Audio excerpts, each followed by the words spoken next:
Están llevando a cabo una investigación exhaustiva de absolutamente todas las personas que han recibido, personas que nacieron en el extranjero, que han recibido sus residencias a través de matrimonio. También sus naturalizaciones después de que se casaron con una ciudadana americana. Esto va a tener implicaciones importantes para los inmigrantes que ya lograron cierta estabilidad en términos de su estatus en los Estados Unidos. En el pasado, de ser ya ciudadano de los Estados Unidos te garantizaba algo de protección. Era bastante difícil y raro ver que el gobierno de los Estados Unidos, después de haberte concedido la naturalización, empezara un proceso de desnaturalización. Ahora estamos viendo que un departamento completo, el Departamento de Justicia, está revisando caso por caso absolutamente todos los casos donde extranjeros han recibido visas de residente a través de sus esposas y esposas americanas, con el propósito de comenzar un proceso masivo de denaturalización. Se alega en este momento que ha habido un fraude rampante en los casos de matrimonio que eventualmente le permitieron a las personas volverse ciudadanos y antes de eso residentes.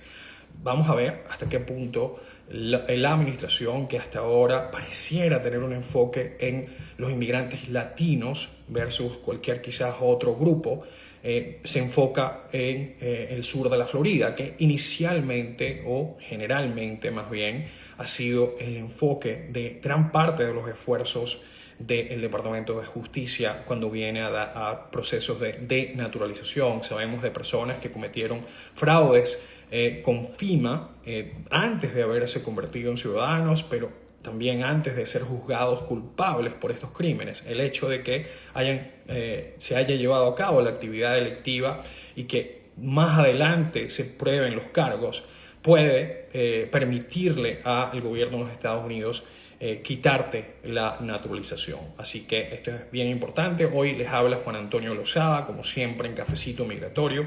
Y tu futuro en los Estados Unidos comienza aquí, empoderándote con conocimiento. Ahora, ¿qué significa ser estadounidense? Muchos de nosotros nos hemos preguntado. En este momento la Corte Suprema está tratando de decidir un caso que pudiera tener repercusiones importantes para muchos hijos e hijas de inmigrantes. Este caso que va a decidir finalmente la Corte Suprema de los Estados Unidos si una persona nacida en los Estados Unidos de padres sin estatus migratorio puede obtener la ciudadanía.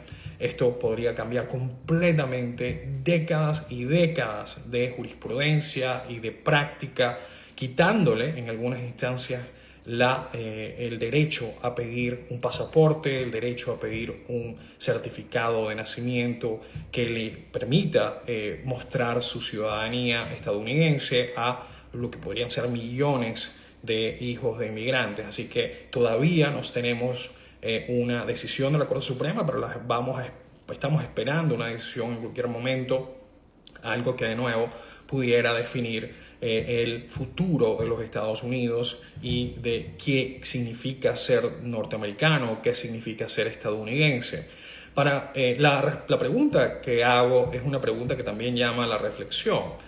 Veo en el mundo de la inmigración, en el mundo de los inmigrantes, veo a varios bandos inmigrantes que tienen muchos años acá, que ya son ciudadanos americanos, que les ha ido muy bien y que se pudiera decir que han logrado el sueño americano. Y a algunos que también lo han hecho, pero tienen posturas diametralmente diferentes. He escuchado con muchísima preocupación cómo algunas personas en las redes sociales acusan a aquellos que van a las Olimpiadas y de alguna manera les parece vergonzoso representar a un país que en este momento está llevando a cabo ataques en Irán y donde han muerto muchísimos civiles.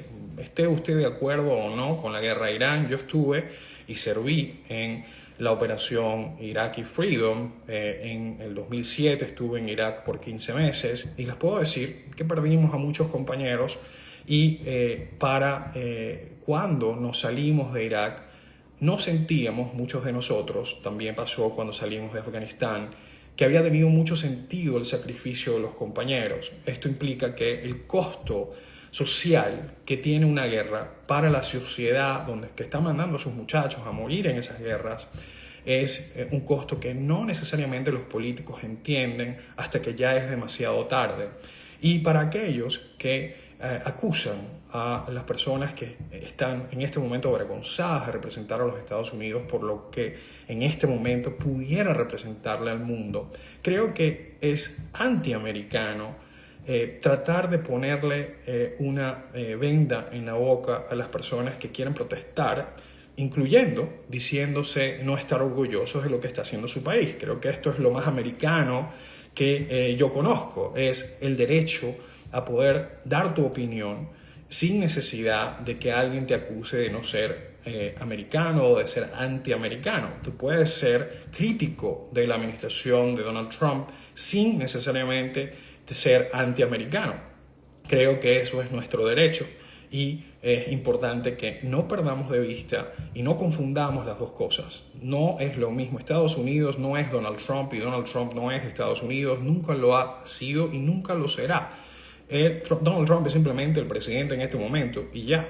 Y para aquellos que lo apoyan, muy bien. Y para aquellos de nosotros que algunas de las cosas que ha hecho el señor Trump nos parece bien, por ejemplo, el arresto de Maduro, eso, de nuevo, eso no significa que aprobamos absolutamente todo lo que él hace y que ahora en adelante vamos a quedarnos callados cuando pensamos que está tomando decisiones que van en contra del interés nacional de los Estados Unidos. Por ejemplo, esta guerra en Irán, que ya nos ha costado varios muertos y que probablemente nos costará trillones de dólares y un impacto negativo en la economía. Pero no solamente eso, también es la manera como los Estados Unidos están interactuando con otros países, como muchos países que fueron aliados de los Estados Unidos por muchos años están en este momento repensando su relación con Washington debido a la manera como han sido tratados. Siento que el derecho internacional ha sufrido golpes probablemente irrecuperables y que ahora estamos en un mundo que cada día necesita más de un orden mundial, de una ley global que nos ayude a resolver nuestras disputas, y cada día estas leyes tienen menor valor simplemente porque una de las grandes potencias está ignorando completamente estas leyes. Entonces, y esto incluye también cómo están enforzando las leyes migratorias en los Estados Unidos. No es secreto para nadie que siguen las muertes en los centros de detención migratoria.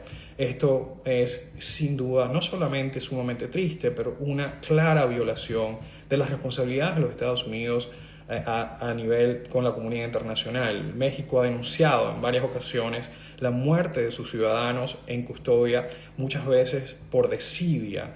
Esto sigue ocurriendo, las muertes de inmigrantes en centros de detención se han vuelto en pan nuestro de cada día, que ya es tan malo que ni siquiera nos sorprende. Esto no es algo a lo que deberíamos acostumbrarnos y deberíamos seguir denunciando esto, deberíamos aplaudir el esfuerzo de gobiernos, así no estén alineados ideológicamente con lo que nosotros pensamos, como el gobierno de México, en querer cuidar y de alguna manera pelear por los derechos fundamentales de sus ciudadanos detenidos en los Estados Unidos.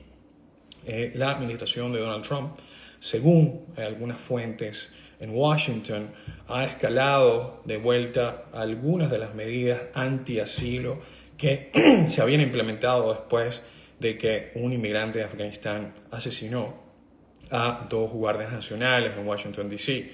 También entendemos que esta política de Donald Trump de tratar de limitar la adjudicación de asilos políticos ha sido retada también por varios ONG, así como también la política de arrestos en las cortes de inmigración.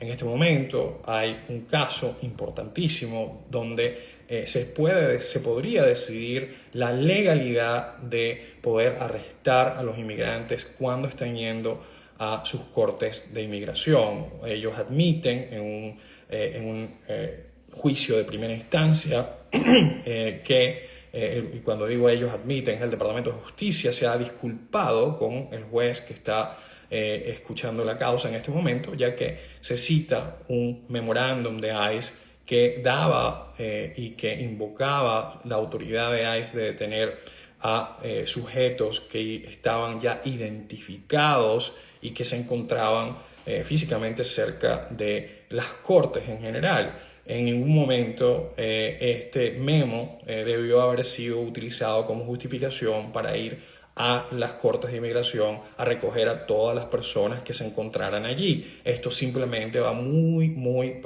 por encima de lo que era una lectura lógica de ese memorándum. El Departamento de Justicia ahora se disculpa en frente de este juez por no haber representado de manera apropiada, correcta, legítima los argumentos, negando en algún momento que este fuera el caso. Entonces podríamos ver muy pronto una orden que tenga efecto a nivel nacional, por lo menos suspendiendo de manera temporal la práctica de detener a personas en las cortes de inmigración. También tenemos que esperar a ver qué ocurre con la Corte Suprema. Ya sabemos que el quinto y octavo circuito han aprobado la política actual de negarle fianzas migratorias a la gran mayoría de los inmigrantes que entraron por frontera y que quedan detenidos en los centros de inmigración, en los centros de detención migratoria, después de haber sido arrestados muchas veces sin haber cometido un delito.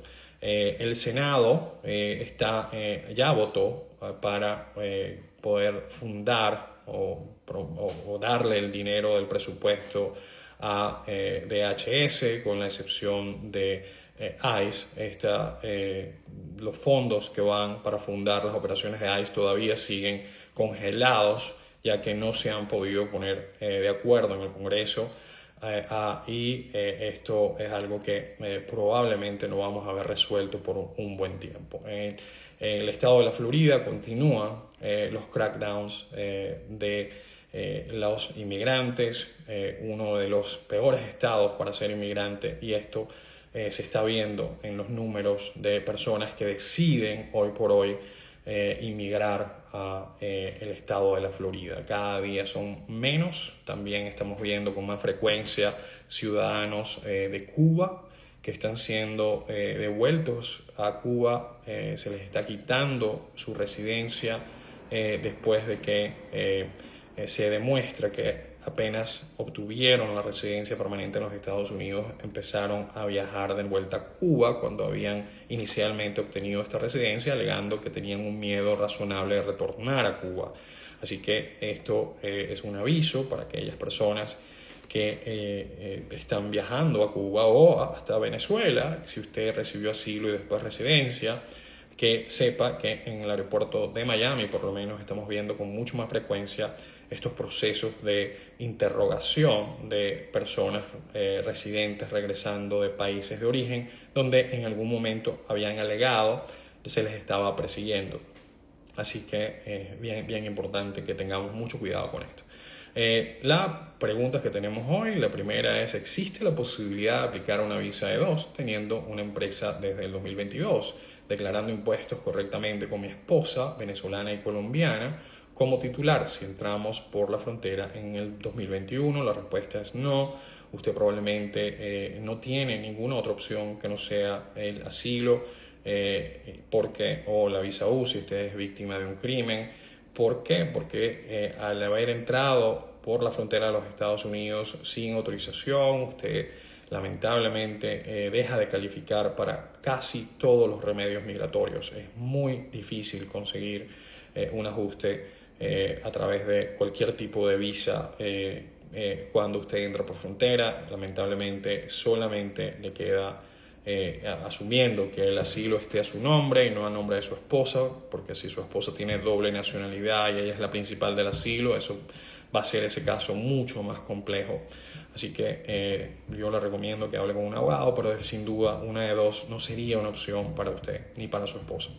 Es seguro viajar dentro de Estados Unidos con mi hija menor de 15 años si yo tengo residencia permanente, pero ella está en proceso, considerando que el aeropuerto tiene presencia de ICE. Depende. Si ya se envió una I-485 para su hija, ¿okay? Si su hija ya tiene algún tipo de documento que demuestre que tiene una residencia pendiente, puede ser. Por otro lado, si ella solamente tiene una I-130 aprobado y no se ha metido todavía la I-485, yo no le recomendaría que viajara con su hija. Renovar el pasaporte venezolano en consulados reabiertos puede afectar trámites migratorios como asilo o visas profesionales. Sin duda el asilo, no necesariamente los visos profesionales. Si usted tiene un caso de asilo y se renueva un pasaporte y usted es de Venezuela, esto podría tener ramificaciones negativas para su habilidad de poder probar un asilo en los Estados Unidos. Así que antes de pedir una prórroga o que se le renueve el pasaporte venezolano, si usted tiene un caso de asilo, hable con un abogado porque probablemente este abogado le va a decir que no lo haga. ¿Existe alguna opción para arreglar mi estatus migratorio de forma definitiva teniendo una empresa activa que genera empleo con 7 años de asilo pendiente, TPS vencido y habiendo entrado con visa? Muy probablemente, si usted metió su caso de asilo antes de que usted acumulara 6 meses o más sin estatus después de que se le venció la I-94, es muy probable que usted pueda aplicar a un parol para emprendedores internacionales, también potencialmente para otros remedios como la visa internacional para emprendedores, pero de nuevo tendríamos que ver el tamaño de su compañía y el plan de negocios, cuál es la proyección a 3 o 4 años. Estas son cosas que estamos viendo. ¿Okay? Gutiérrez Marzo dice, al empezar a dar las respuestas de asilos, según las noticias de ayer, quiere decir que también se reactivan las solicitudes de la I-485 por asilo también. Es muy probable. Ahora, quiero reanudar lo que dije ayer, que no tenemos todavía confirmación oficial de UCIS. Hemos visto en algunos medios que de forma anónima algunos empleados del Departamento de Seguridad Nacional han dicho que este es el caso. Sin embargo, no hay todavía un anuncio oficial y por ende pues no podemos completamente asumir que este es el caso, sino que lo que hemos visto en el pasado es cuando empezamos a escuchar declaraciones anónimas de oficiales es porque ya va a empezar pronto un proceso, ya se va a hacer un anuncio oficial. Esto ocurre casi siempre, pero no siempre. Entonces tenemos que todavía ser cautelosos porque, de nuevo, hasta que no haya un anuncio oficial de UCIS, no podemos estar 100% seguros que este es el caso. ¿Okay? María Eugenia, esperando entrevista de ajuste de estatus por matrimonio con ciudadano, revisando mi I-485, veo que dice que no trabajé sin autorización. Y si lo hice, ¿qué puedo hacer para cambiar esa respuesta? Una de las cosas buenas de estar casada con un ciudadano y recibir un ajuste a través de un ciudadano es que recibe ciertos perdones automáticos, incluyendo un perdón por haber trabajado sin autorización. Esto, si lo puedes simplemente amendar la I-485, aclarar que revisando tu aplicación te diste cuenta que había algunos errores y los estás corrigiendo. Esto podría ayudar a omitir esa información y que después lo vayan a descubrir. Sin duda puede traerte muchísimos problemas, incluyendo la pérdida de esa residencia una vez que la obtengas y hasta ciudadanía si en algún momento te haces ciudadano. No vale la pena construir en una fundación débil, así que sí te recomiendo que te reúnes con un abogado para ver cómo se puede hacer esa modificación. Gilberto Mezquita pregunta, buen día, hoy me llegó un email, mi primera entrevista del siglo, casi un año desde aplicar. Soy cliente de usted, ¿se me puede ayudar? Claro que sí, Gilberto. Lo que vamos a hacer simplemente es contactar el capitán de caso, muy probablemente te va a contactar y van a empezar los procesos de preparación para esa entrevista. ¿Okay? Elena me pregunta, abogado, tengo orden de deportación, soy venezolana, entré por frontera y tengo cita con ICE el 14 de abril. Estoy muy preocupada, ¿qué debo hacer? Debo usar CBP Home, estoy casada con un ciudadano.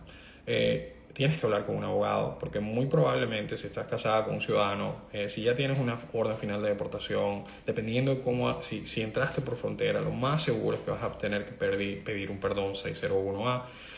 Hay que ver exactamente cuál es la situación de ustedes. En algunas instancias he visto matrimonios que están dispuestos a mudarse al exterior por un tiempo mientras que se sirve el castigo.